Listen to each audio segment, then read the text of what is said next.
Bonjour, c'est le tutoriel pour utiliser Freedzing pour dessiner des circuits imprimés, puis les envoyer à la microfraiseuse numérique qui pourra les microfraiser. Donc à la fin, on aura notre circuit imprimé dans les mains.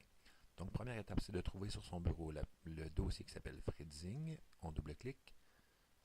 Ensuite, on va voir une application qui s'appelle Freedzing de type application. On double-clique sur cette application. Donc, l'application va s'ouvrir. Ce qu'on va avoir à faire, c'est premièrement dessiner sur papier notre circuit imprimé, notre circuit qu'on veut faire. Ensuite, on va le dessiner dans Freedzing pour finalement le faire micro-fraiser. Quand vous arrivez sur la page d'accueil de Freedzing, vous devez faire Fichier, un nouveau. Une fenêtre va apparaître. Donc, ça ne sera pas trop long. Donc, on arrive ici. Nous, ce qu'on veut travailler, c'est en vue schématique. Donc, on clique sur Vue schématique. Et là, on doit déjà avoir tracé à la main le circuit imprimé qu'on voudrait avoir. Donc, on a dessiné qu'est-ce qu'on veut faire comme circuit. Donc, moi, j'ai besoin d'une résistance. Donc, ici à droite, dans les composantes, je me choisis ma résistance. Je la mets dans mon espace de travail. Donc, c'est très petit présentement. Donc, ce que je dois faire, c'est avec la roulette de ma souris, je peux me déplacer. Je peux agrandir l'image et ensuite, je peux me déplacer là, avec les petites barres de défilement. Donc, je vois, ça m'a ajouté une résistance de 220 ohms. Par contre, moi, quand j'ai fait mes calculs, c'était pas ça que j'avais. Donc, en bas à droite, ici, je peux modifier. Donc, moi, j'avais besoin de 15 000 ohms. Donc, je vais choisir 15 000 ohms. Donc, mon espacement de broche, donc l'espace entre mes deux broches de ma résistance, je peux le modifier s'il n'est pas déjà correct. Ensuite, je vais pouvoir ajouter d'autres composantes que j'ai besoin. Donc, moi, je vais avoir besoin d'une lumière. Donc, ici, une LED. On la voit rouge, mais c'est pas grave, c'est vraiment celle-là, peu importe la couleur de LED que vous voulez. Cette LED-là est pour une LED à 3 couleurs. Donc nous, c'est pas habituellement celle-là qu'on va utiliser. Là. Même si notre LED est blanche ou bleue ou verte, on choisit la LED à 2 branchements. Je vais aussi avoir besoin d'une pile. Donc je vais dans la section alimentation. Je peux trouver ma pile. Ensuite, si j'ai besoin, je vais prendre mes autres composantes. Là. Ici, je vais chercher pour mon interrupteur. Donc, ils sont classés par catégorie. Donc, moi, c'est un interrupteur à bouton on-off. Mais ici, là, j'aurai les autres sortes. Un interrupteur à bouton poussoir, à bouton rotatif, etc. Donc là, j'ai mes différentes composantes. Je peux les modifier si mon espacement n'était pas le bon aussi. Je pourrais changer la couleur. Donc ici, moi, c'était une blanche que je voulais. Donc, je vais changer. Mes piles, je peux changer. Bon, j'avais une batterie de 3 volts. Je pourrais changer pour une 9 volts, 4.8 volts. Dépendamment qu'est-ce que je veux. Donc, moi, je vais choisir une batterie 9 volts. Donc, c'est ça. Je peux changer toutes les informations pour chacun. Comme bon, celui-là, il n'y a pas beaucoup de choix. Mais je peux les mettre comme je veux. Donc, ensuite, là, ils ne sont pas reliés. Ils sont un peu mal placés. Je vais pouvoir les placer là, comme je voudrais. Donc, je pourrais les faire des rotations. Donc, vous allez voir que la traduction n'est pas parfaite. Là. Ils disent 45 degrés, mais vous aurez 90, vous aurez remarqué que c'est des 45 degrés. Mais les 180 sont bel et bien 180. Donc on doit des fois y aller là, par petits coups. Comment j'avais placé mes items sur mon dessin papier. Par la suite, je vais relier mes composantes. Donc, je dois me mettre à l'extrémité, puis vous voyez, il y a une petite bobine de fil là, qui est apparue, là, un petit rond avec une petite corde vers la gauche. Donc, je clique et je relie à l'autre composante que je veux relier. Donc, je répète l'opération pour faire mon circuit comme je voulais. Donc, ici, c'est un circuit assez simple. On pourrait faire des circuits beaucoup plus complexes là, si c'est ce que je voulais. Donc là, toutes nos composantes sont reliées. Par la suite, ce que je vais faire, c'est que je vais cliquer sur en haut circuit imprimé. Ok, donc après avoir cliqué sur circuit imprimé, j'arrive à une fenêtre comme ça. Donc je vois mes éléments avec les pins qu'il va y avoir, mais mes éléments sont mal placés. La première étape, c'est de cliquer sur mon rectangle gris pâle, idéalement pas où est-ce qu'il y a les composantes. Donc je clique ici. En bas à droite, on voit les marqués inspecteur PCB 1, PCB pour circuit imprimé. Donc, première chose bien importante à changer, je trouve ici où est-ce qu'il est marqué calque. Il est marqué deux calques de double face. Donc, nous, c'est pas le genre de calque de circuit imprimé qu'on fait. On choisit un calque simple face. Donc, ça fait qu'il y a seulement une couche de cuivre là, sur seulement un des côtés. Ensuite, je vais pouvoir déplacer mes composantes où je les veux dans mon circuit imprimé. Vous aurez remarqué que mon circuit imprimé est plus grand que nécessaire. Je vais commencer par les placer en premier. Là, on voit ici les fils se croiseraient.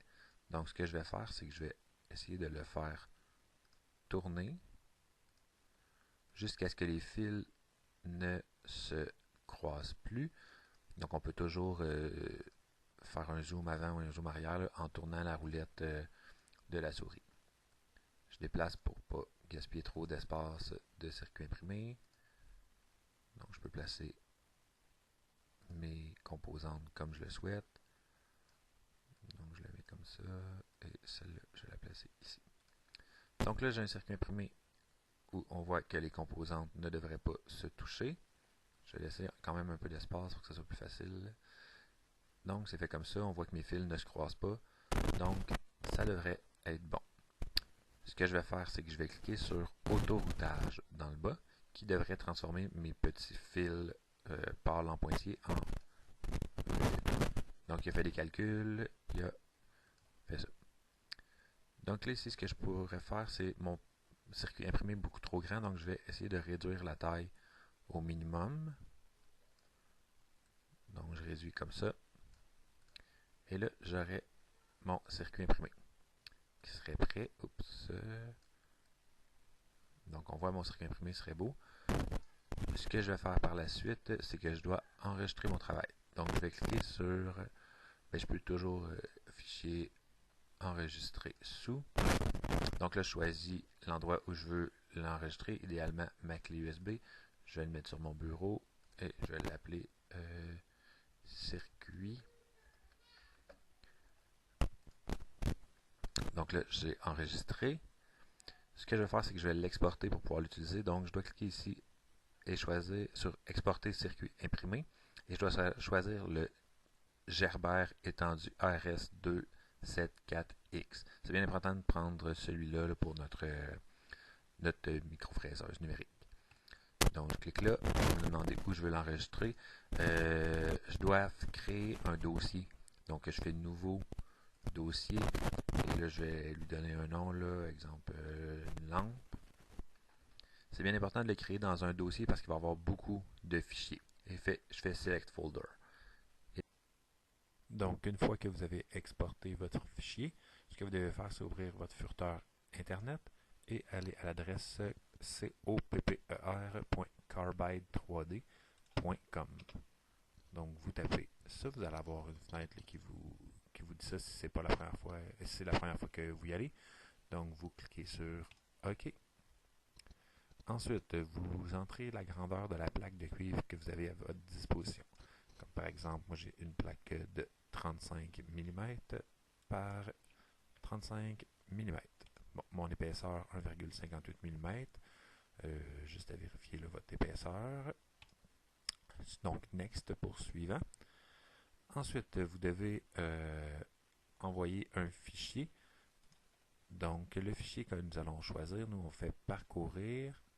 Ensuite, on va dans notre dossier. Là, ça, ce n'est pas encore le cas. On se rappelle où est-ce qu'on l'a mis. Comme moi, c'était mon fichier, mon dossier lampe. J'avais mis sur mon bureau. Donc, lampe.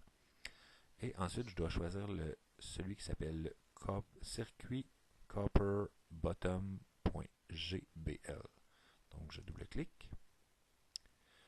Ensuite, je vais choisir la mèche numéro 501. Si c'était très précis, je pourrais aller avec la 502. La 501 devrait être suffisante. On va voir à la fin si on doit le changer.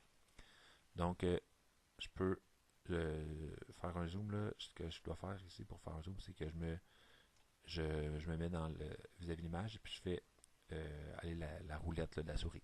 Donc, les petites lignes qu'on voit ici, c'est qu'est-ce qui va être enlevé comme matériau. Donc là, on voit que ça a de l'allure. Je pourrais en mettre un peu plus, mais ça va prendre plus de temps. Si j'en mets 5, on voit que ça isole plus large, mais ça prend 5 passes, donc c'est un petit peu plus long. Donc je vais le laisser à 5, ça devrait être correct. Je vais faire suivant. Donc ensuite, il me demande d'envoyer mon fichier Excelon pour le drill, donc pour le perçage. Ce que je vais faire, c'est qu'il s'appelle circuit drill. Donc je choisis ça. On laisse cocher le même signal layer. Ensuite, l'outil, on peut choisir quel outil qu'on veut dépendamment de la grosseur. Donc, on a de 0.1 mm à 0.9 mm, dépendamment qu'est-ce qui va le mieux. Donc, je conseille de vérifier avant là, avec les mèches qu'on a. Donc, je vais prendre par exemple la S607. Donc, ça va me faire des trous dans ce cas-là qui seraient de 0.7 mm. Pas besoin de changer le plunge rate. Là. On le laisse tel quel. Donc, on fait suivant. Ensuite, on a le cutout line. Donc, on clique.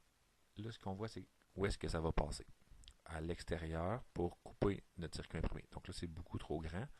Donc, moi, je vais choisir là, de mettre 35 par 35 pour commencer.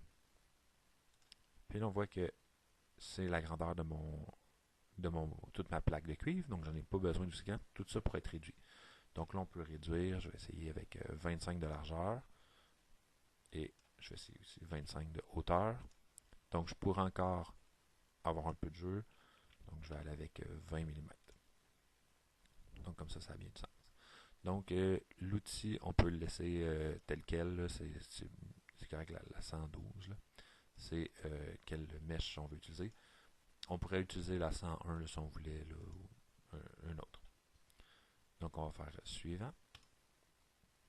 Ensuite, ça, c'est pour enlever. Si on veut enlever le cuivre dans les endroits qui ne sont pas.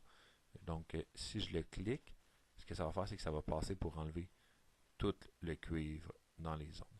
Donc, c'est peut-être plus facile si on l'enlève après pour souder. Mais on n'est pas obligé de l'enlever. Donc, on choisit l'outil. On pourrait prendre une plus grosse mèche comme la 101. Donc, il y aurait beaucoup moins de passages, mais on perd en précision. Donc, ensuite, quand on est satisfait de ce que ça va donner, on fait suivant. Et puis là, on voit qu'est-ce qui va être enlevé. Donc, vous voyez qu'ici, parce que j'ai choisi la mèche 101, qui était très grosse, je vais avoir des zones qui ne pourra pas passer. Donc, ici, il va rester du cuivre, ici, il resterait du cuivre, ici, il pourrait rester du cuivre. Donc là, si je veux changer ça, je peux faire précédent, choisir une mèche plus petite, donc, par exemple, la 112. Puis là, on voit qu'il enlève beaucoup plus de cuivre. Ici, si vous voyez, j'ai un petit espace qui ne va pas être enlevé.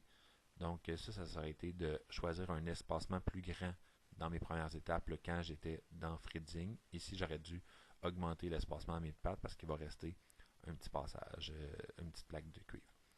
Donc, c'est pas nécessairement grave. Donc, mais on aurait pu le faire. Quand j'ai fini ça, je fais Generate and Save to the Disk. Et je choisis où est-ce que je veux l'enregistrer. Donc, je vais enregistrer mon fichier. Je vais le mettre dans mon dossier lampe. Puis, je vais l'appeler, exemple, lampe pour carbide. Donc, j'enregistre. Puis, ensuite, c'est ce fichier-là que je vais pouvoir envoyer à ma Nomad 883 pour graver ma plaque de cuivre. Donc, après, on a juste à suivre le tutoriel pour utiliser la carbide.